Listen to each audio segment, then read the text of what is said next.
Hello everyone, welcome back. So we're another weekend down and there's been a bit happening in the workshop this weekend, so I've got plenty to report, so we'll bring you up to speed on the very latest now. Now Paul, you'll be happy. The empty hoist means the GT is back on the ground. We've reconnected the battery, fired the old girl up and she's fired into life again.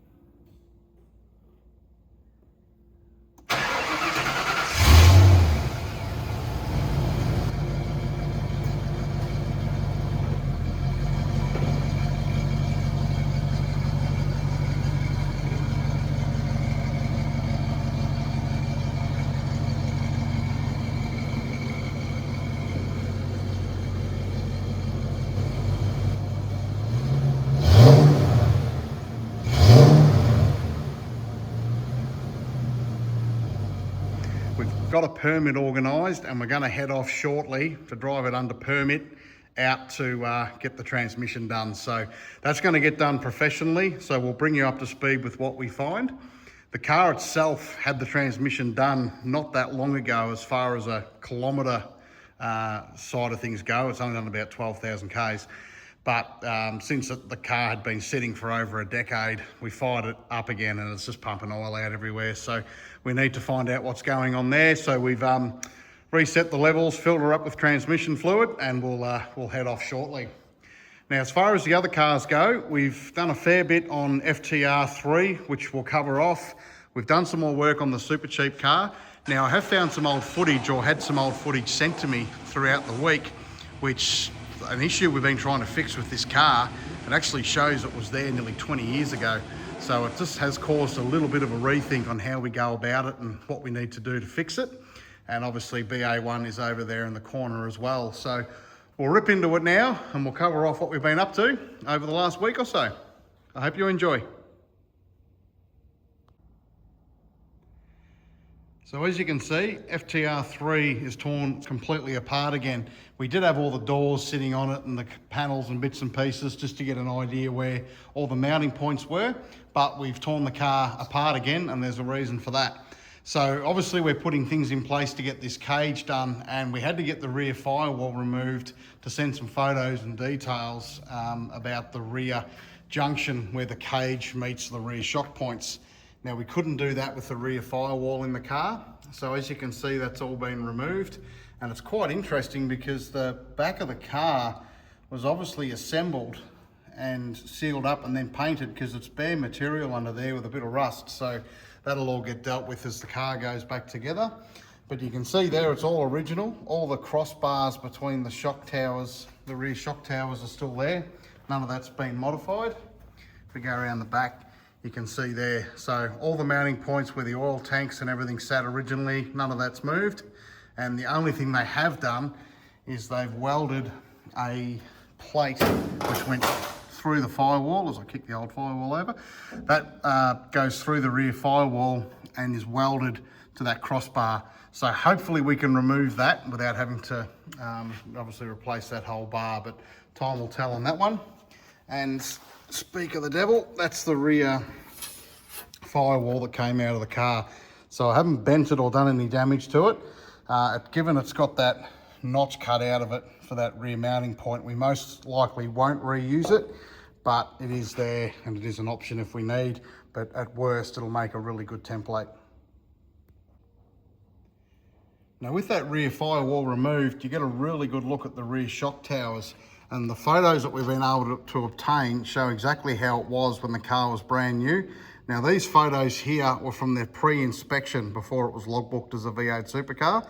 So you can see the hole where the thread is cut for the top shock bolt to go in and the way the bars all mount up there. So we'll be able to get everything done exactly how it was. All the bars will be fitted in the correct order.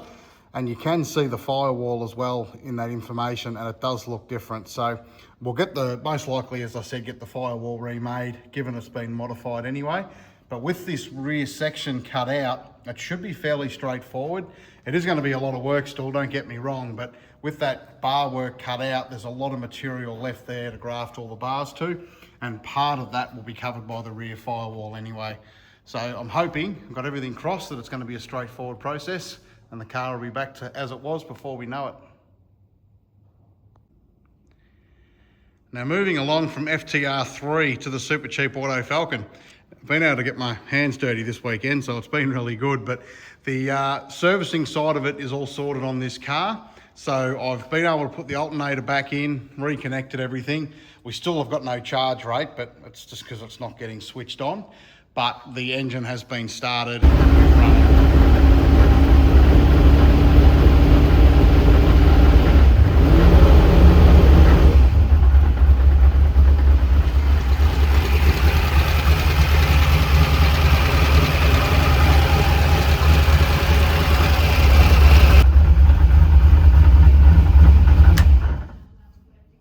Been able to set the fluid levels in the tank for the engine oil. I've turned the diff over, run it through a few gears.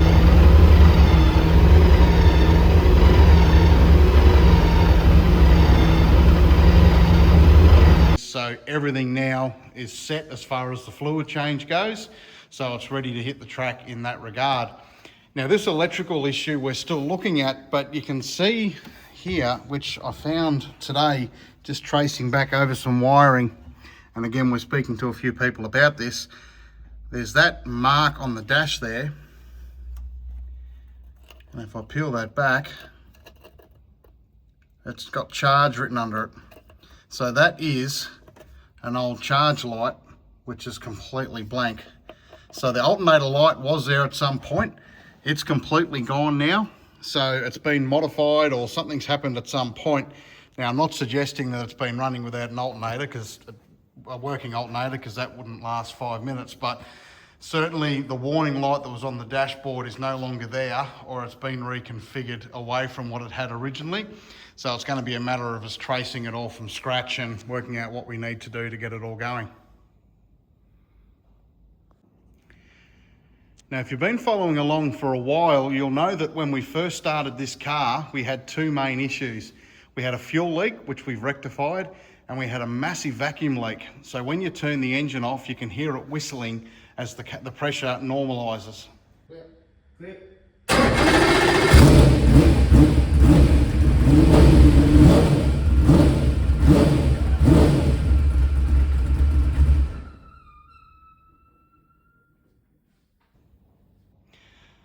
Now, our thought process with that was we've had the engine apart, we had no history on it, and we replaced cam belt, we've taken the rod caps off, bearing caps off, had a good look just to make sure everything was okay. And our thought process was when we put the car back together, there's a gasket that isn't quite sealed. Now, we even went to the extent of replacing the gaskets twice, trying to find out where this vacuum leak was. Now, we've got this footage that's been sent to us during the week, which shows this car being driven at a test day, and it dates back to 2006, 2007, I believe. I'm not 100% confident, but if you listen to the footage when the car comes back into pit lane, when they shut it off, it's got a massive vacuum leak.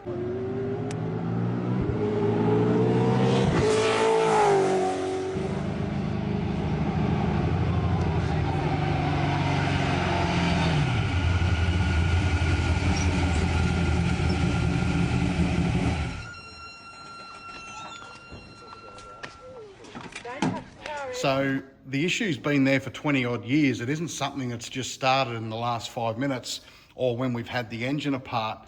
So it completely changes our line of thinking. Now, to deal with it short term, I just put a breather that comes out of the back of the rocker covers. You can see there it just screws into that fitting that was already there, just to normalise the pressure, because I was worried about it sucking a gasket in or doing something silly. But it could be a trait of this engine that's gone back a long time. So we're going to look further now, not just at what we've done, but we'll look at a few other things we haven't touched, because now we know that that issue has been there possibly for nearly 2 decades. So I'm just about to put the lock nuts back on the GT, check all the wheel nuts, and we'll fire it up and hit the road to get it round to the workshop to be looked at. So we'll bring you up to speed with what we find. I'm really excited to just turn a wheel in the thing and see what it all looks and feels like. And we'll obviously share what we find with the transmission and the like as it all comes to hand. So thanks again, everyone. We'll look forward to sharing more with you as soon as it comes to hand. Thanks again.